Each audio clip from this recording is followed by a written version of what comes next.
En el día de hoy nos acompaña Olga Bear. Ella es periodista, politóloga y escritora colombiana. Ha trabajado en medios impresos, radio y televisión.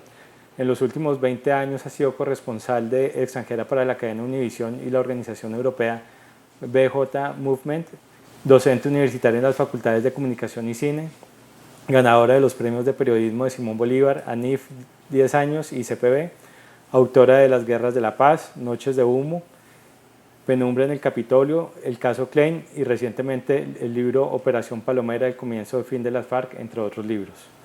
En el 2012 recibió el primer Premio Nacional de Periodismo del Círculo de Periodistas de Bogotá, CPB, en la categoría obra bibliográfica de un periodista, por su libro El clan de los 12 apóstoles, publicado por el Icono Editorial en abril de 2011, y desde hace 10 años se desempeña como profesora en la Universidad Santiago de Cali. Sí, pues Olga, muchísimas gracias. Con el mayor gusto.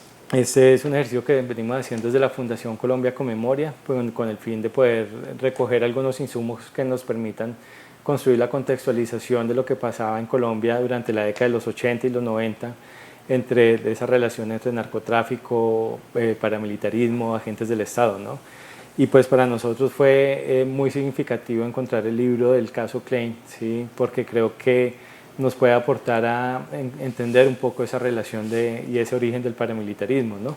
Entonces, pues nos gustaría que de pronto nos pudieras contar un poco ese contexto en el cual Colombia durante la década de los 80, digamos, se presentó una relación específicamente entre el narcotráfico en cabeza de Pablo Escobar y Gonzalo Rodríguez Gacha, y que fueron como aliados estratégicos de esas estructuras paramilitares, ¿no?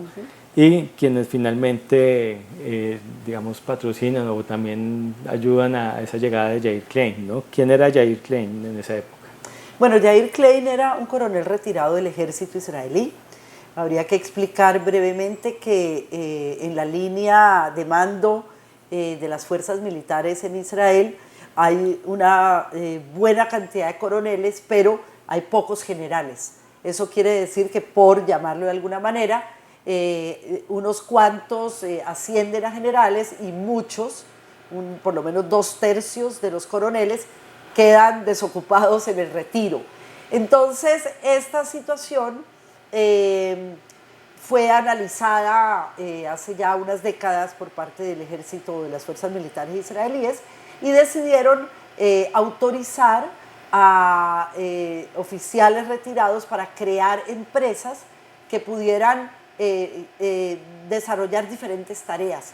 Por ejemplo, hay empresas, pero todas estas empresas tenían que quedar registradas ante el Ministerio de Defensa de Israel, lo mismo que los propios directivos de estas empresas, orientadas, por ejemplo, a asesorar gobiernos, asesorar autoridades, asesorar empresas en temas de seguridad.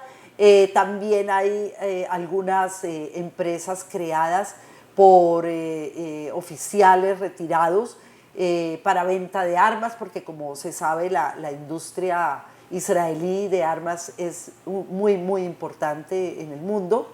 Así es que Yair Klein creó también una empresa, como muchos de los militares, y empezó a ofrecer sus servicios. La empresa Punta de Lanza era el nombre de esta empresa, traducido al español, y él empezó a ofrecer sus servicios como muchos otros. Tanto es así que el primer servicio que él ofreció fue a los bananeros de Colombia en el Urabá.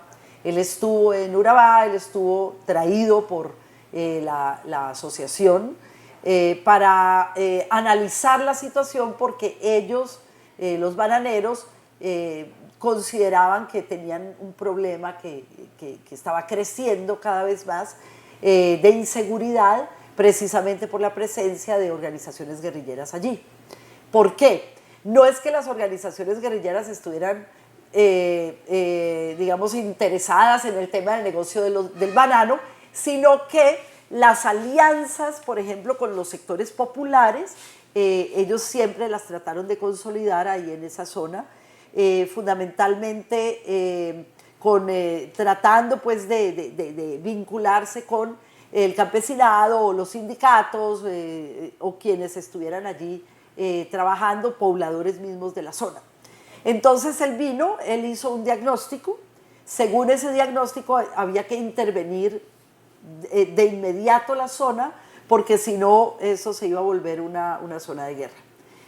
Los bananeros no actuaron a tiempo y no siguieron el plan de Klein, y según Klein, en cuestión de 2-3 años, esa zona se volvió efectivamente como lo fue, no solamente una zona de guerra, sino que también fue una zona en donde hubo muchas violaciones a derechos humanos, desapariciones y asesinatos. Una vez él regresó a Israel, no lo contactaron para hacer este negocio, él empezó a buscar por otros lados, pero a él lo conoció a raíz de su venida a Colombia, porque a él lo trajo una persona que tenía una organización que le daba insumos, digamos, negociaba insumos y armas con el ejército de Colombia, un señor de apellido Shoshani. Este señor conocía a Klein y se lo recomendó a un oficial retirado de la policía, que resultó ser un paramilitar del Magdalena Medio, llamado Ariel Otero. Habría que explicar algo más en cuanto a los antecedentes de Klein, y es que él era una persona muy respetada militarmente en Israel. Él incluso había hecho una operación de rescate de un avión que había sido secuestrado por palestinos, por la OLP, salvando a todas las vidas, tanto de los terroristas que terminaron siendo procesados judicialmente, como de todos los civiles. Y eso, que era como una pequeña operación en Tebe, que es la operación mediáticamente más conocida, pues le hizo ganar a él mucha respetabilidad, pero además en general por las diferentes batallas y las diferentes acciones en las que él había participado con el ejército de Israel. Cuando a él lo contrata Ariel Otero le dice que él va a ser contratado por ACDEGAM, que es la asociación de ganaderos y dueños de tierras en el Magdalena Medio, que porque la situación en el Magdalena Medio se ha vuelto muy compleja y que la guerrilla se está tomando pues en las fincas y están secuestrando y están, bueno, todo lo que se habla de la operatividad de la guerrilla en la zona, y que los finqueros tienen que defenderse de eso. Y le dice que esto tiene el respaldo de las fuerzas militares. Tanto es así que cuando Klein llega aquí, él ni siquiera pasa por migración, sino que oficiales de migración, que recuerden, migración pertenecía al DAS, llegan hasta la puerta del avión, toman sus documentos, le dan la entrada, y el primer lugar a donde lo conducen, ni siquiera había llegado al hotel, lo llevan directamente a un club militar, en donde él se reúne con varios oficiales en servicio activo y hablan de las tareas que ellos van a desarrollar. Klein viene en 3 ocasiones, ya en la tercera ocasión ya se complica mucho la situación. Y ¿por qué? Porque eran entrenamientos clandestinos, obviamente, no eran entrenamientos avalados por las autoridades. Pero él, yo creo que él no logra detectar, él sabe que ahí pasan unas cosas, que hay unos movimientos extraños, pero yo creo que él no alcanza a detectar cómo se mueven las fuerzas allí. Y nunca lo logró entender hasta que nosotros fuimos a hacerle la entrevista a él y le dimos la explicación del panorama en el Magdalena Medio en los años 80, segunda parte de la década, y ahí fue que se entendió bien el rompecabezas. ¿Cuál era ese rompecabezas? Estaba el cartel de Medellín y el cartel de Cali, enfrentados en esa época. Ya estamos hablando del año 87, en donde ya hay una guerra bastante fuerte entre ellos. Y hay un sector de narcotraficantes y de personas vinculadas con digamos, este tipo de actividades ilegales, no solo de narcotráfico, sino de paramilitarismo, en el Magdalena Medio. El Magdalena Medio es básicamente una zona de operaciones del cartel de Medellín, obviamente, ¿sí? Pero también se convierte en una de las zonas más fuertes para el paramilitarismo naciente. Tanto es así que cuando uno llegaba a Puerto Boyacá, ahí decía que era unas vallas gigantes en donde decía que esta era tierra libre de guerrilla y digamos, era la zona de paz para estas personas. Entonces ahí vemos como una amalgama de muchas cosas, pero hay un momento en el que hay una ruptura entre este grupo de dirigentes del Magdalena Medio y el cartel, que es el grupo de Henry Pérez y estas personas, y estos empiezan a hacer un acercamiento con el cartel de Cali. Por eso allá hay, en el segundo entrenamiento, porque es que todos los entrenamientos fueron en 1987, y ya, o sea, por decir, abril y agosto ya hay cambios. Y el cambio más importante es evidenciado sin entender por qué, sino que nosotros lo entendemos aquí a partir de ya el conocimiento histórico, hoy, no en los años 80. Estaban en pleno entrenamiento en una de las fincas. La mayoría de los lugares donde ellos pudieron hacer entrenamientos y donde estuvieron presentes en esa época eran de Gonzalo Rodríguez Gacha. Y de hecho, uno de los hijos de Rodríguez Gacha tomó el primer entrenamiento con Carlos Castaño. Ellos son compañeros de cohorte de los primeros graduados de los el primero de los 3 entrenamientos de Klein. Que no fueron los únicos entrenamientos. Aquí hubo, o sea, esos son los más conocidos y los que más se visibilizaron debido a un video que grabó el propio Klein, que mandó a grabar el propio Klein. Pero aquí hubo entrenamientos, por ejemplo, en explosivos que dieron personas de los servicios secretos de Inglaterra. Y aquí hubo otras operaciones de otros tipos de diferentes lugares, de Irlanda, bueno, en general de Gran Bretaña, hubo australianos, hubo otros israelíes que estuvieron en la zona esmeraldífera de Boyacá. O sea, aquí, en esos años, por decir del 86 al 88, 89, hubo una gran cantidad de diferentes tipos de entrenamientos. Por eso es que ahí yo digo que se marca el inicio verdadero del paramilitarismo en Colombia. O sea, se crearon los ejércitos profesionales de paramilitares y esa es la semilla. Esa fue la semilla que germinó. En el segundo entrenamiento estaban en plena acción, estaban en una de las fincas de Rodríguez Gacha, cuando de repente llegó un aviso que decía: váyanse para el monte, hay que esconderse porque el DAS va a venir a hacer una inspección. Y Klein dijo: pero si el DAS me trajo, ¿cuál es el problema? No, esto ha cambiado para el monte. Y los mandaron para el monte, desbarataron todo lo que tenían, llegó la inspección del DAS, no lograron detectar nada, y cuando se fueron y ya estaba limpio todo, entonces ya los mandaron a regresar a Klein, a su equipo de trabajo y a los chicos o a los jóvenes a los que estaban entrenando. Ahí ya vemos cómo hay una ruptura entre el DAS y el cartel de Medellín. ¿Sí? Esa es una de las señales que nos permiten reconocer esto. Por eso yo no sé si ustedes han hablado con Juan Manuel Galán. Juan Manuel Galán tiene la teoría y coincide con esto, de que el cartel de Cali estuvo metido en la muerte de su padre. Porque al estar el DAS metido, y el DAS ya no estaba trabajando tanto con el cartel de Medellín como con el cartel de Cali, pero ahí había un revuelto de cosas, porque de todas maneras fueron enganchados gente del primer entrenamiento, del primer grupo, que entrenó Klein para asesinar a Luis Carlos Galán. Es una cosa muy confusa, muy revuelta, y que yo creo que judicialmente no se ha esclarecido del todo. Claro.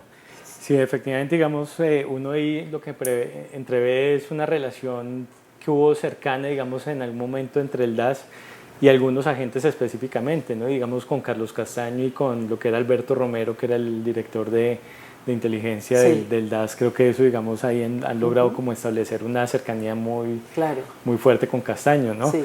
Y digamos, en ese orden de ideas, entender este fenómeno de Jair Klein en Puerto Boyacá y ese entrenamiento que hizo con el hijo de Gacha y Carlos Castaño, y creo, no sé si ahí también salió Ernesto Báez y Ramón Izaza, si alcanzaron a estar en esas escuelas o fueron No, ya, ellos, yo digamos, creo que aparte. ellos son más viejos Ajá, que estos, que sobre todo Ramón Izaza es mucho mayor sí, y Duque también, él era un dirigente político, pero sí él, o sea, ellos eran de los que presenciaban lo que ahí pasaba, porque Klein contaba que se hacían ceremonias de graduación y se hacían simulacros y eso, y que siempre había unos espectadores que eran hacendados y que eran, bueno, líderes.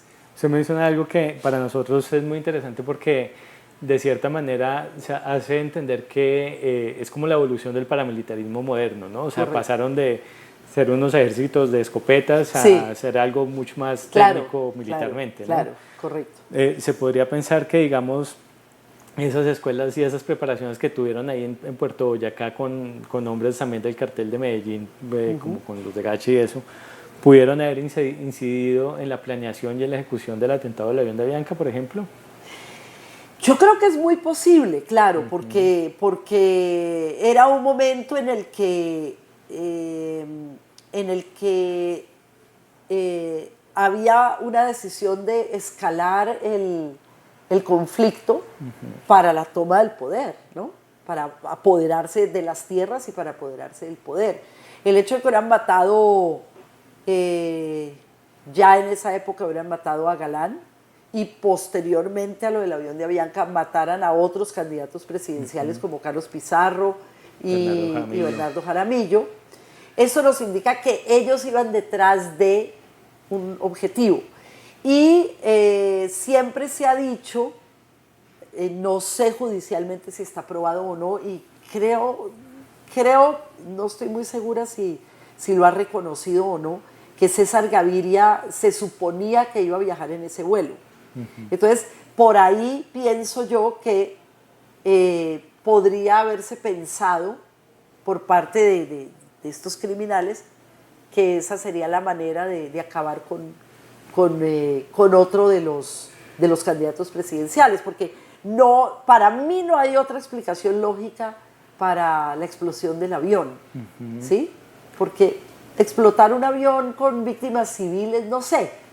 Sí. Y en pleno corazón de Bogotá, que no es lo mismo sembrar una bomba en el aeropuerto de Puerto Carreño, por decir, o en el aeropuerto de Ibagué, ¿sí? Que ponerlo en El Dorado, o sea, Exacto. ¿Sí? Entonces tiene que haber ahí una razón lógica dentro de esa escalada del año 89.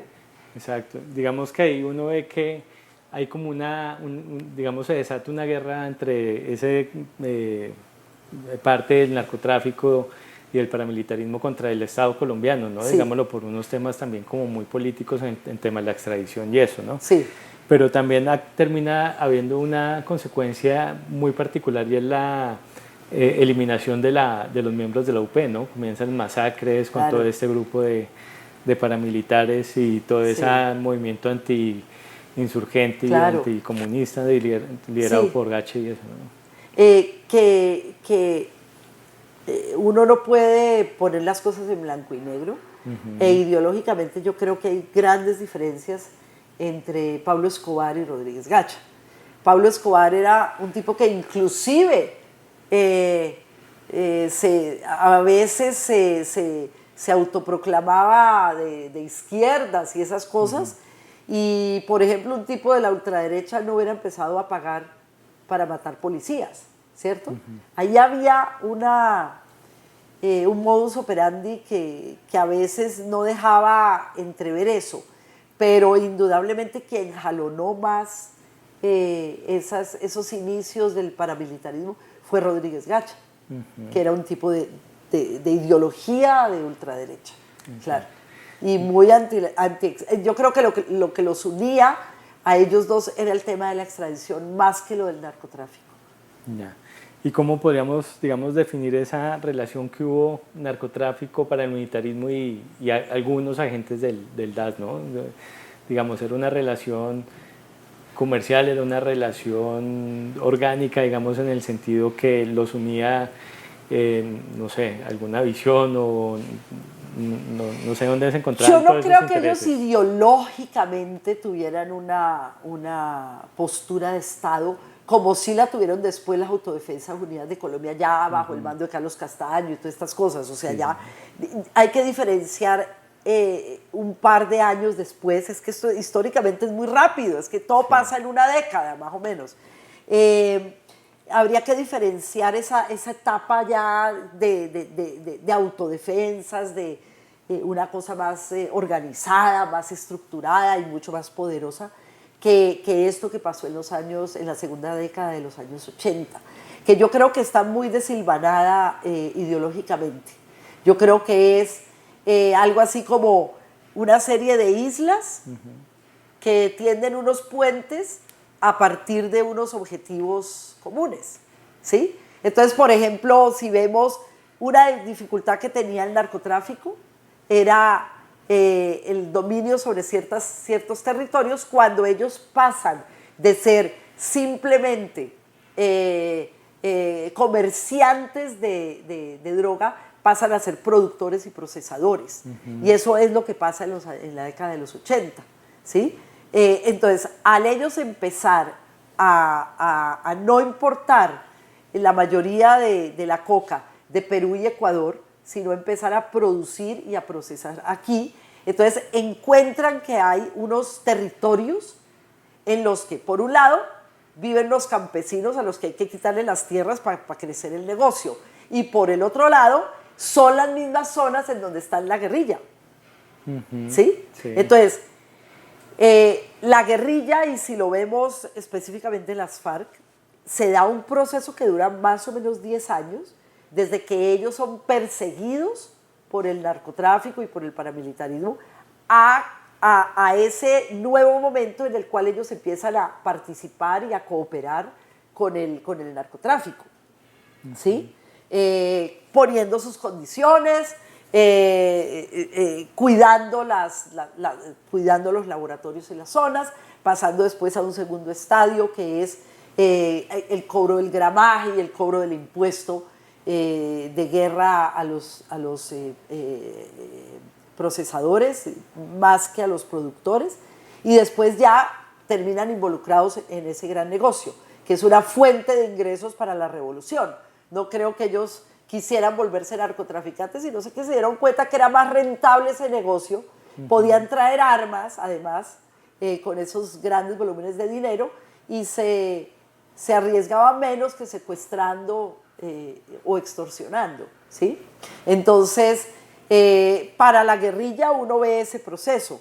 Para el paramilitarismo, para el naciente paramilitarismo, el cartel de Medellín y digamos la ultraderecha, ahí lo que vemos es que hay una identidad de intereses, pero no hay una unión ideológica, ¿sí?